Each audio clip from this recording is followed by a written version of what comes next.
नमस्कार विद्यार्थी मित्रांनो, डेली क्विज ही लेक्चर सिरीज आमचा रिझ्यूम करण्याचा प्लॅन आहे। दैनिक मराठी पार्ट 3 ऑक्टोबरचा येणार आहे, त्याच्याबद्दल काळजी करू नका। डेली क्विज लेक्चर सिरीज ही सुरू ठेवण्याचा आमचा प्लॅन असेल। आजचं लेक्चर ज्यावेळेस तुम्ही शेवटपर्यंत बघाल तर तुम्हाला एक आयडिया येईल की जर तुम्हाला याच्यामध्ये काही बदल हवे असतील, तुमच्या काही नवीन रिक्वायरमेंट्स असतील तर ते तुम्ही हे लेक्चर बघून झाल्यानंतर कमेंट करून कळवा। तुमच्या रिक्वायरमेंटनुसार तुम्हाला जे आवश्यकता आहे त्यानुसार नवीन चेंजेस घेऊन येऊन परत एकदा ही लेक्चर सिरीज आम्हाला रिझ्यूम करता येईल। तर आजचं लेक्चर तुम्ही व्यवस्थितपणे बघा।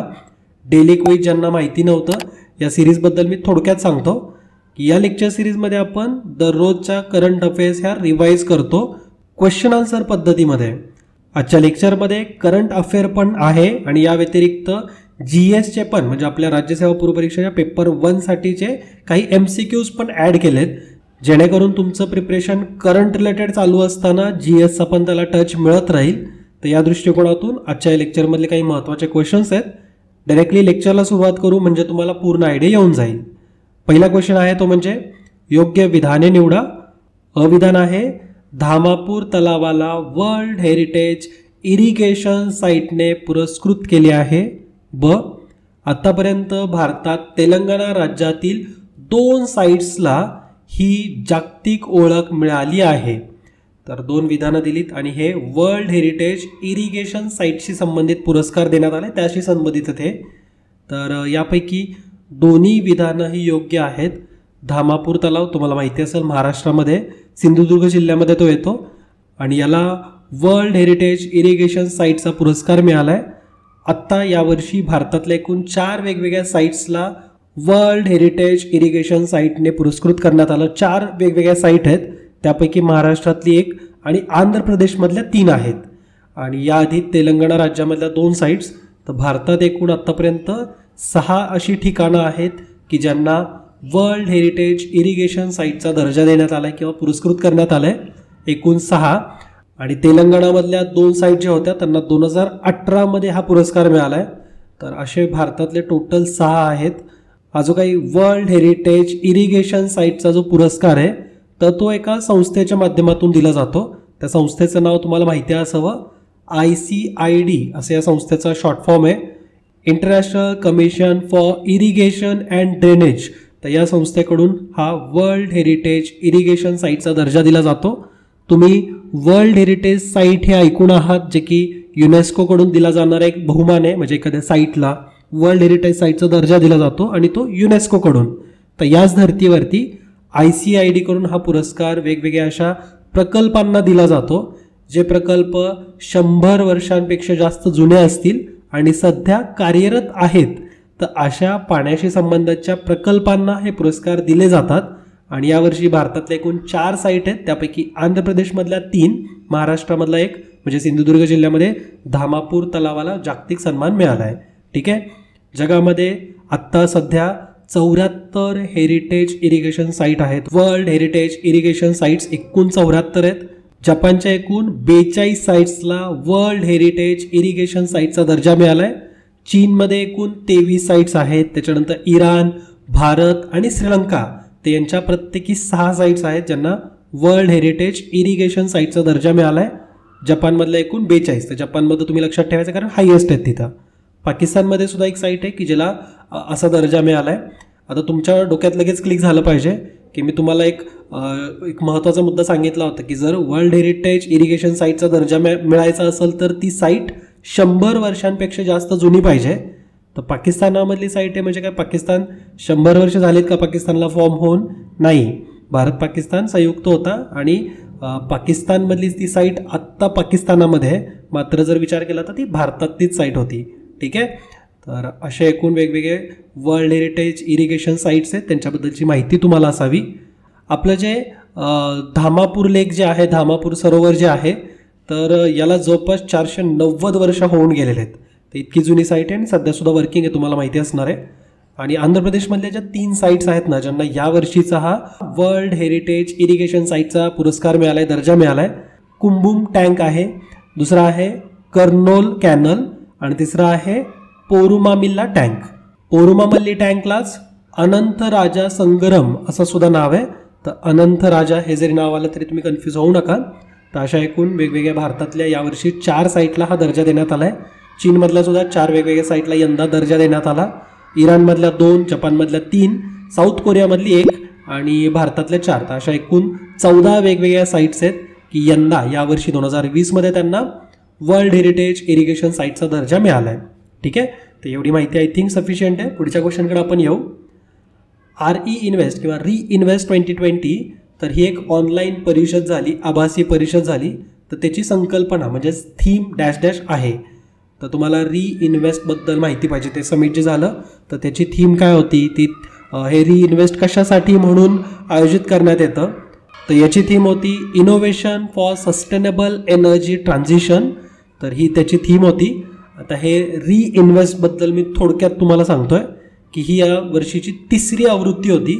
याआधी 2015मध्ये, त्यानंतर 2018मध्ये ही आयोजित झाली होती आणि यंदा 2020मध्ये 26 ते 28 नोव्हेंबर दरम्यान ऑनलाईन परिषद होती. ही 3 दिवस चालणारी एक परिषद होती. Innovation for sustainable energy transition अशी याची थीम आहे. तर एवढी माहिती तुम्हाला असायला पाहिजे. या परिषदेचं आयोजन अपारंपरिक आणि नवीकरणीय ऊर्जा मंत्रालयाने केलं होतं. आणि हे जी काही परिषद होती त्याच्या थीमवरून थोडंसं लक्षात येते ना तुम्हाला, ही एनर्जी ट्रान्झिशनशी संबंधित असलेली काहीतरी थीम आहे. Innovation for sustainable energy transition कधी होईल, म्हणजे आपल्याला एनर्जी वापरण्याच्या पद्धतीमध्ये असा काहीतरी बदल करायचा आहे, इनोव्हेशन करायचं आहे की ती सस्टेनेबल पद्धतीची एनर्जी असली पाहिजे. मग त्यासाठी आपण सध्या सोलर एनर्जीवरती भर देतोय. वेगवेगळ्या अशा रिन्युएबल एनर्जी सोर्सचं आपण त्याच्यावरती काम सुरू आहे. भारताबद्दल एक वैशिष्ट्य सांगायचं झालं तर भारतामध्ये आत्तापर्यंत 2014 पासून ते 2020 पर्यंत मागच्या 6 वर्षांमध्ये 4.7 लाख कोटी रुपये हे एनर्जी या सेक्टरमध्ये आपण इन्व्हेस्ट केले आहेत. तर रिन्युएबल एनर्जीमध्ये भारताचा इन्व्हेस्टमेंट म्हणून एक चांगला नंबर आहे. 4.7 लाख कोटी एवढी आपण त्याच्यात इन्व्हेस्टमेंट केली आहे. तर म्हणून हे सगळे मुद्दे आपल्याला एक्झामसाठी महत्त्वाचे आहेत. पुढचा क्वेश्चन आहे की 2020-21 या आर्थिक वर्षाच्या जुलै-सप्टेंबर तिमाहीत भारताच्या स्थूल देशांतर्गत उत्पादन म्हणजेच ग्रॉस डोमेस्टिक प्रोडक्ट GDP असं त्याला आपण म्हणतो, तर दरात डॅश डॅश टक्क्यांची घट झाली. तर GDP मध्ये आपल्या किती टक्क्यांची घट झाली आहे जुलै आणि सप्टेंबर या तिमाहीमध्ये, जुलै ते सप्टेंबर. तर यामध्ये जवळपास 7.5% घट झाली आहे. म्हणजे आपलं जे आन्सर असं ना पर्याय क्रमांक 4, GDP मध्ये आपण 7.5% घट नोंद केलेली आहे. आणि ही जी आकडेवारी होती ही ministry of statistic and programme implementation यांच्याकडून प्रकाशित करण्यात आली. टेक्निकली सांगायचं झालं तर भारतामध्ये सध्या रिसेशन आहे. रिसेशनची जर डेफिनेशन तुम्ही बघितली तर 2 किंवा 2पेक्षा जास्त क्वार्टर्समध्ये जर निगेटिव्ह GDP ग्रोथ रेट असेल तर आपण रिसेशन आहे असं म्हणू शकतो. आणि यस, भारतामध्ये मागच्या दोन्हीही क्वार्टर्समध्ये निगेटिव्ह ग्रोथ आहे. तर भारतामध्ये टेक्निकली रिसेशन आहेच. ठीक आहे. राष्ट्रीय उत्पन्नाची जगातली पहिली जी परिगणना होती तर ती 1665मध्ये झाली होती. इंग्लंडमध्ये अर्थशास्त्रज्ञ सर विल्यम पेटी तर यांनी सगळ्यात पहिल्यांदा GDP कॅल्क्युलेट केला होता. तर 1665मध्ये बघा, हे लक्षात घ्या, 1665मध्ये पहिल्यांदा GDP काउंट सुद्धा झाला होता इंग्लंडमध्ये. इंग्लंडचे अर्थशास्त्रज्ञ सर विल्यम पेटी यांनी त्याची सुरुवात केली आहे.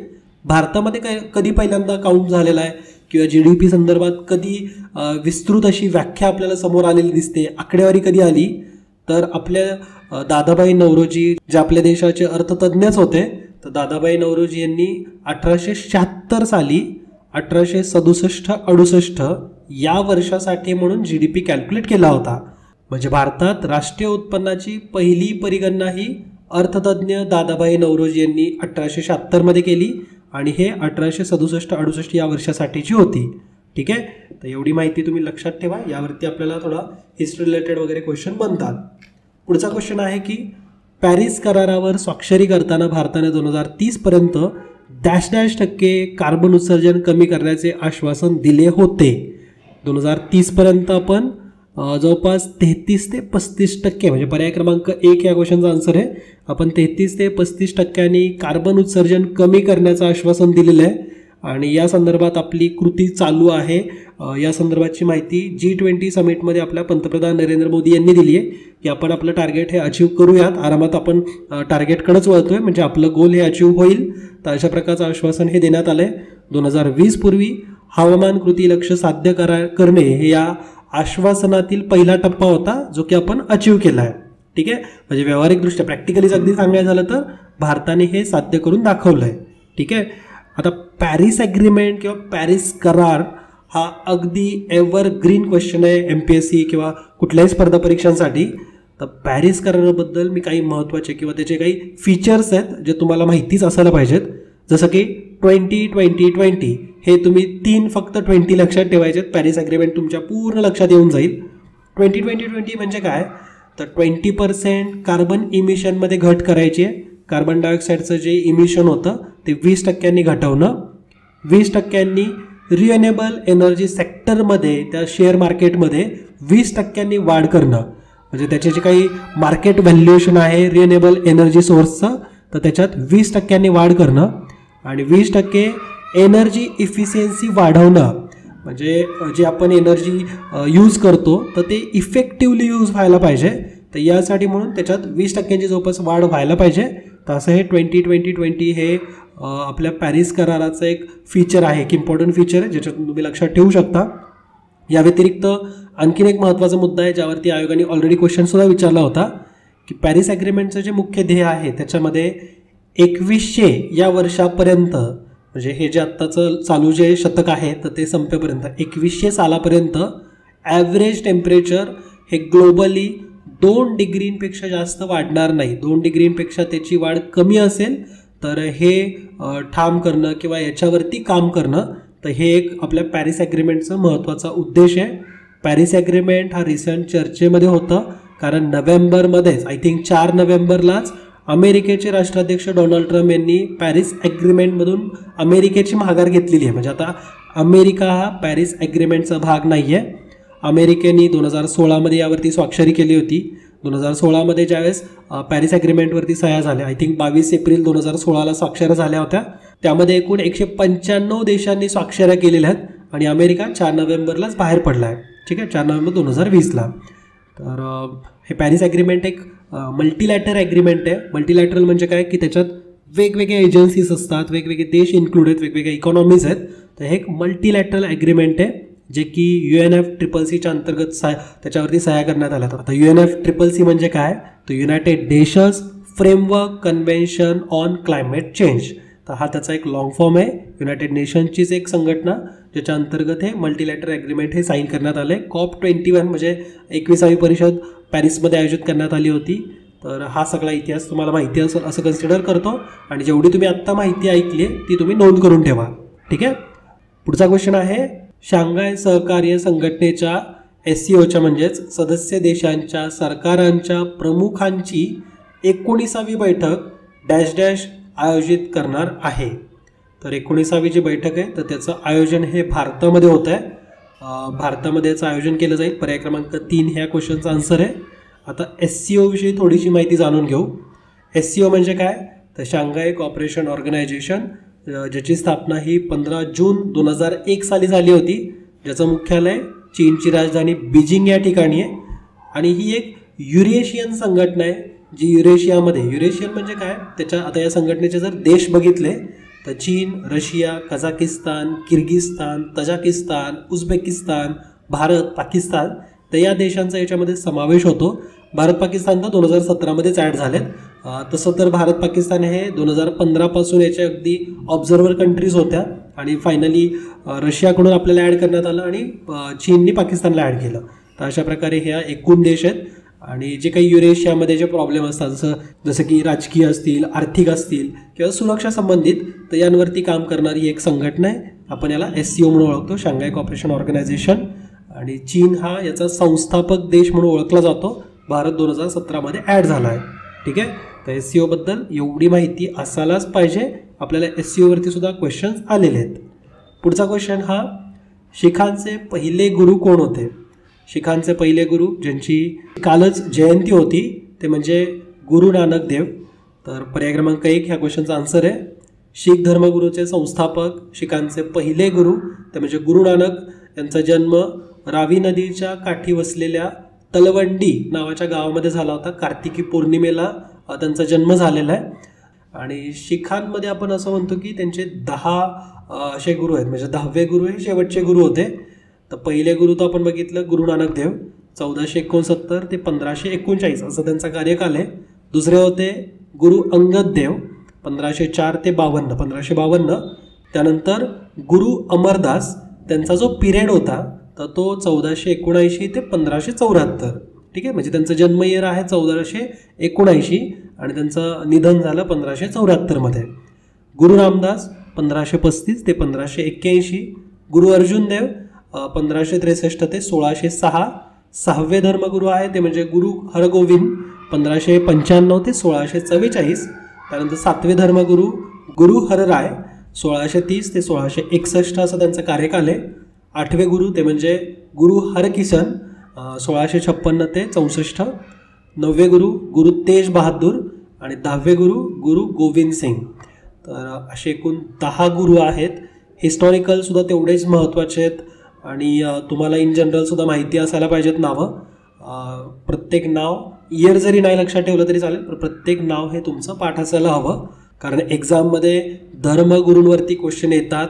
जर तुम्ही राज्यसेवा पूर्व परीक्षेचा पेपर बघितला तर एन्शंट हिस्ट्री त्याच्यामध्ये जैनांच्या धर्मगुरूंवरती सुद्धा क्वेश्चन आले होते.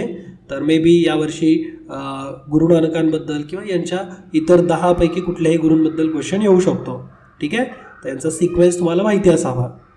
त्यानंतर पुढचा क्वेश्चन आहे, दिल्ली हाफ मॅरेथॉनमध्ये 61 मिनिटांपेक्षा कमी वेळेत हाफ मॅरेथॉन पूर्ण करणारा पहिला भारतीय धावपटू कोण ठरला? तर हा व्यक्ती आहे तो म्हणजे अविनाश साबळे. महाराष्ट्राचे आहेत हे. 26 वर्षाचे आणि 61 मिनिटांपेक्षा कमी वेळेमध्ये दिल्ली हाफ मॅरेथॉन ते पूर्ण करणारे भारतातले पहिले धावपटू ठरलेत. आणि त्यांच्याबद्दल सांगायचं झालं तर टोकियो ऑलिम्पिकसाठी सुद्धा ते पात्र ठरलेले आहेत. तर आपल्या महाराष्ट्राचं एक महाराष्ट्राचा अभिमान गौरव की हा रेकॉर्ड जो आहे तो त्यांनी बनवला, अविनाश साबळे यांनी. आणि ही जी दिल्ली मॅरेथॉन होती, दिल्ली हाफ मॅरेथॉन, त्याचं आयोजन एअरटेलकडून करण्यात आलं होतं. तर पूर्ण नाव असं एअरटेल दिल्ली हाफ मॅरेथॉन असं आहे. ठीक आहे, आणि वर्ल्ड ॲथलेटिक चॅम्पियनशिप दरम्यान 3000 मीटर एवढं अंतर सुद्धा त्यांनी पूर्ण केलं होतं आणि त्यामुळेच त्यांचं सिलेक्शन हे टोकियो ऑलिम्पिकसाठी झालेलं आहे. ठीक आहे, पुढचा क्वेश्चन बघू. चुनखडीच्या रासायनिक अपक्षय व निक्षेपणापासून तयार होणाऱ्या भूरूपास डॅश डॅश भूरूपे असे म्हणतात. तर इंटरेस्टिंग क्वेश्चन आहे ना. तर असे तुम्हाला क्वेश्चन लेक्चरमध्ये अधूनमधून बघायला मिळतील. GSचे 2-3 क्वेश्चन तरी असतीलच. तर चुनखडीच्या रासायनिक अपक्षय आणि निक्षेपणापासून जे तयार होणारं भूरूप असतं त्याला आपण कास्ट भूरूप असं म्हणतो. आणि कास्ट भूरूपाचं एक एक्झाम्पल म्हणजे डोलामाईट. डोलामाईटचं एक वैशिष्ट्य आहे की तो पाण्यामध्ये ना खूप कमी विरघळतो. पाण्यामध्ये कमी विरघळण्याचं त्याचं कारण आहे की यामध्ये मॅग्नेशियम कार्बोनेटचं प्रमाण हे अधिक असतं, त्यामुळे ते पाण्यामध्ये विरघळत नाही. हा एक चुनखडीचा प्रकार आहे डोलामाईट आणि हा पाण्यामध्ये कमी विरघळतो. हे आपल्याला सायन्समधले क्वेश्चन्स आहेत. सायन्समध्ये असे क्वेश्चन येतात की डोलामाईट हा चुनखडीचा प्रकार असून पाण्यामध्ये तो कमी विरघळतो. याचं खालीलपैकी कोणतं कारण योग्य आहे? तर यामध्ये मॅग्नेशियम कार्बोनेटचं प्रमाण अधिक असल्यामुळं ते पाण्यामध्ये कमी विरघळतो. ठीक आहे, पुढचा क्वेश्चन असाच आहे, खालील विधानांचा विचार करा, अयोग्य विधान निवडा. पहिलं विधान आहे पंकाश्म खडक जे शेल जे असतात ना तर ते अच्छिद्र असल्याने नैसर्गिक वायू आणि खनिज तेलाचे साठे त्याच्यामध्ये धरून ठेवले जाऊ शकत नाहीत. तर अविधानामध्ये धरून ठेवू शकत नाही असं दिलेलं आहे. पंकाश्म खडक म्हणजे जे शेल असतात, तर आपण सहसा असं बऱ्याच वेळेस ऐकतो की शेलमध्ये नैसर्गिक वायू साठवले जातात किंवा खनिज तेल सापडतं. तर इथं पर्यायामध्ये दिले किंवा अविधानामध्ये असं दिलं आहे की धरू शकत नाही, साठवून ठेवू शकत नाही. खडकापासून तयार झालेल्या सूक्ष्म कणांच्या निक्षेपणाने पंकाश्म तयार होतात. तर यापैकी अयोग्य विधान निवडायचं आहे. तर इथं हे अयोग्य विधान जे आहे ते म्हणजे अयोग्य म्हणजे पर्याय क्रमांक 4 हे या क्वेश्चनचा आन्सर आहे. पंकाश्म खडक हा अच्छिद्र असल्याने तिथं नैसर्गिक वायू आणि खनिज तेलाचे साठे सहज साठून राहू शकतात. तर इथं थोडं उलटं दिलं होतं. तर साठे याच्यामध्ये सहज साठवून राहू शकतात, म्हणजे नैसर्गिक वायू खनिज तेलाचे साठे हे पंकाश्म खडक म्हणजे शेलमध्ये आपल्याला सापडतील.